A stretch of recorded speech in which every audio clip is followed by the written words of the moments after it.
गमशदा शहर की ममायक दिन रियान जवायक भादरावर टिचसिस भरौल रखा था। अपने दादा के पढ़ने लाइब्रेरी में किताबें देख रहा था। कहा चांग का सकें जरा एक बोसीद कागज पर पड़ी। यह एक कदीम नक्शा था जिस पर एक गमशदा शहर का पहदर्ज था। इस शहर के बारे में कहा जाता था कि हसदियों पहले जमीन में दफन हो चुका था और वहां बेशुमार खजाने और राज छिपे हुए थे। रियान के दिल में जस्तजू की आग भड़का थी। इसने फिसला क्या को हासिल शहर को तलाश करेगा। रियान ने अपनी तैयारी किया और सुबह सवेरे सफर पर रवाना हो गया।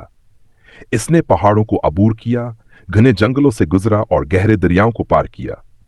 रास्ते में इसे खौफनाक जानवरों और पुरस्रार आवाजों का सामना करना पड़ा, मगर इसका दिल का भेन है डगमगाया। वह जानता था अगर हम तन्हा हारे तो कामयाबी जरूर मिलती है। कई दिनों की मसाफत के बाद रियाना एक गहरी गार के दहाने पर पहुंचा। गार के अंदर से सुनहरी रोशनी झलक रही थी।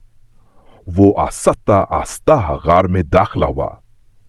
अंदर जाकर उसकी आंख ही हैरत से खल गए क्योंकि वहां एक अजीमाल शान दरवाजा था जिस पर कदीम ज़बान में अल्फाज लिखे, इल्म और सच्चाई के तालिब के लिए रास्ता खुला है। रियान ने धड़कते दिल के साथ दरवाजा खोला। सामने जो मंजर था वह नाकाबिल यकीन था। एक शानदार शहर उसके सामने था।